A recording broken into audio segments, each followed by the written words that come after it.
Hey everyone, welcome back to Vox Q. Today, we've got some wild ones. Grab a drink, settle in, and let's get into it. The first one starts in a conference room, and by the end of it, someone's career basically detonates.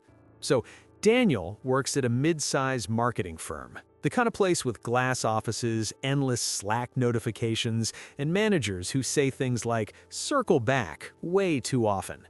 Daniel's not loud, not flashy. He's just good at his job.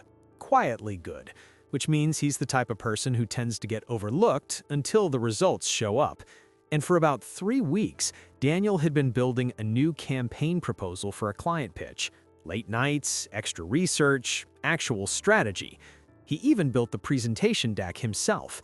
But there was one problem. Marcus. Marcus had been at the company longer. Same department, same team. And Marcus had a habit. He loved ideas, especially when they belonged to someone else. Now at first, Daniel didn't think anything of it. Marcus would stop by his desk sometimes. "Hey man, what are you working on?" "Just testing campaign angles," Daniel would say. Marcus would lean over the cubicle wall. "Oh nice, that's smart, real smart." Then he'd wander off. A few days later, it happened again. "Still working on that pitch?" "Yeah," Daniel said. "Client meetings next week." Marcus nodded slowly. "Good stuff." Now, the morning of the big meeting, Daniel walks into the conference room and sees something strange.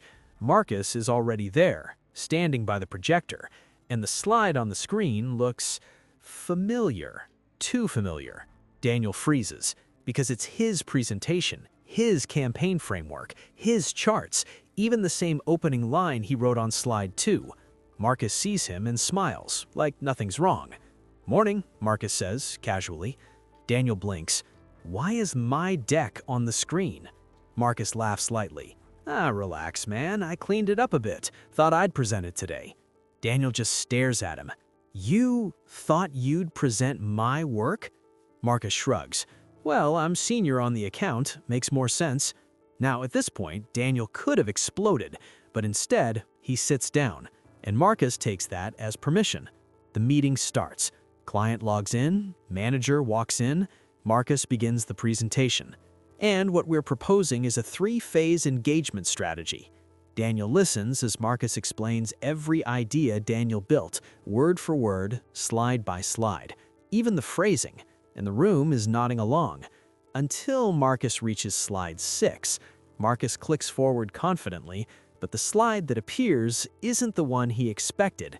Marcus pauses, because now on the screen is a Slack screenshot, timestamps, messages, every single stage of Daniel building the project.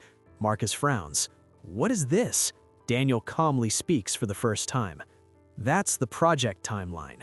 The room goes quiet. Daniel reaches forward and clicks again. Another screenshot, emails, draft versions, Google Doc revision history, all showing Daniel as the author. Marcus laughs nervously. "Okay, not sure what this is supposed to prove." Daniel leans back. "It proves the presentation you're giving is mine." Silence. The client shifts in their chair. Daniel's manager slowly turns toward Marcus. Marcus's face changes, and suddenly Marcus starts scrambling. "Oh, come on, we collaborated. That's normal." Daniel tilts his head. "We never collaborated." Another click. Now a message appears on the screen. Marcus asking Daniel days earlier, "Hey, can you send the draft so I can review it?" Marcus goes pale. The room gets very, very quiet. Daniel stammers. "Okay, this is getting blown out of proportion." Daniel cuts him off calmly. "No, it's getting documented." The meeting ends 15 minutes later, and Marcus doesn't say another word. But the real fallout comes later, because HR pulls the email records, and they discover something interesting. This wasn't Marcus's first time doing this. 2 previous coworkers had quietly complained, but nobody ever proved it. Until now. Marcus doesn't last another week at the company. And Daniel? Daniel gets assigned lead on the account. But if you thought that was messy, this next one is a different kind of chaos, because this time the betrayal didn't happen at work. It happened inside a friend group, and it went on for months before anyone realized. So, Alyssa had the kind of friend group that always looked perfect online. Group dinners, birthday trips, weekend hangouts, the whole thing. 8 people total. They'd been friends since college. Or at least, that's what Alyssa thought. Because one night, they're all on a Discord call playing games. Normal conversation, people joking around. Then, one of the guys, Trevor, accidentally shares his screen. And for about 3 seconds, a notification pops up. A group chat with a name Alyssa has never seen before. Real friends. And the members list? Everyone in the friend group except her.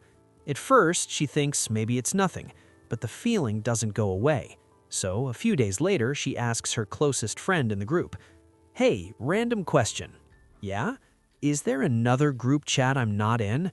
There's a pause. Then the friend says quickly, "No, why?" Too quickly. Now, Alyssa knows something's wrong. So she waits. And about a week later, Trevor slips up again. They're hanging out in person. Trevor shows Alyssa a meme on his phone. But when he opens his messages, she sees it. The same chat name. Real friends. Her stomach drops. Now, she doesn't confront them. Not yet. Instead, she does something smarter. She waits. Because about a month later, it's her birthday, and the whole group is coming to dinner. Right before they arrive, Alyssa sends one message to the main group chat. A screenshot. Then another. Then another. Messages from the secret chat. Months of them. Jokes about her. Complaints about her. Mocking her voice. Even arguments about whether they should stop inviting her places. In the last message she sends, just one line. "I figured if you're going to talk about me, we should all be in the same chat." The phone notifications start exploding instantly. One friend calls her, another starts typing paragraphs. Trevor sends, "Wait, where did you get those?"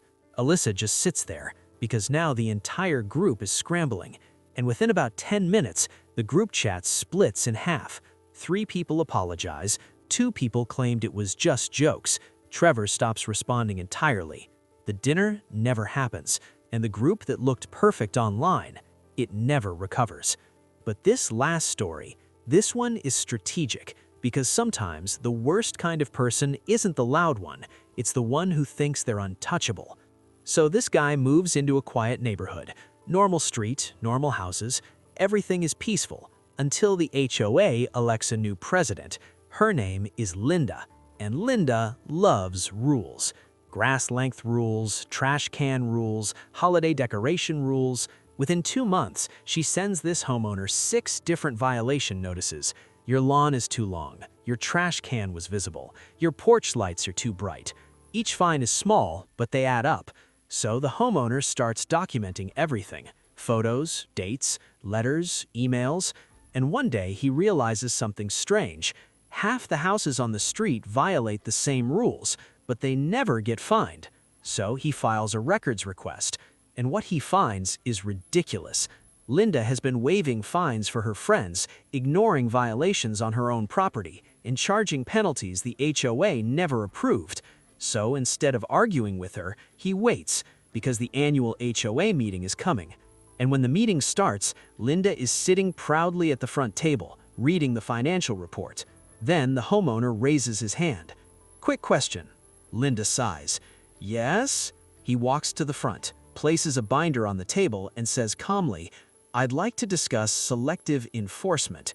Inside the binder, photos of Linda's own violations, dates, official HOA rule copies, and a spreadsheet of every fine she issued versus every fine she ignored. The room starts murmuring immediately. Someone flips through the binder. Another homeowner stands up. "Wait, she never fined my neighbor either." Another voice. "Why did I pay a penalty then?" Linda tries to interrupt. "This meeting is not for personal attacks." The homeowner responds calmly. "This isn't personal, it's documented." Within 20 minutes, the board votes, and Linda is removed as president. The fines she issued get reversed, and suddenly the quiet neighborhood gets very quiet again. But if you step back for a second, all 3 of these stories actually share the same pattern. Marcus stealing credit, the secret friend chat, the HOA president abusing authority. They all come from the same psychological imbalance, control without accountability. People like this assume something very specific. They assume nobody will challenge them. Marcus assumed Daniel would stay quiet.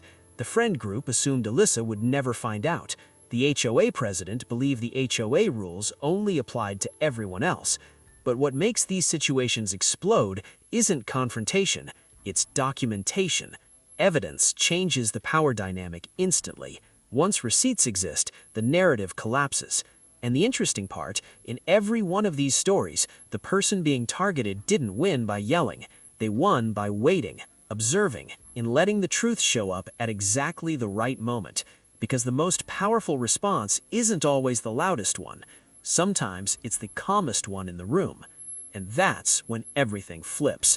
This is Vox Q, and around here, we don't just read the drama, we break it down. I want to know who crossed the line the most. Drop your take below. I read all of them. I'll see you in the next one.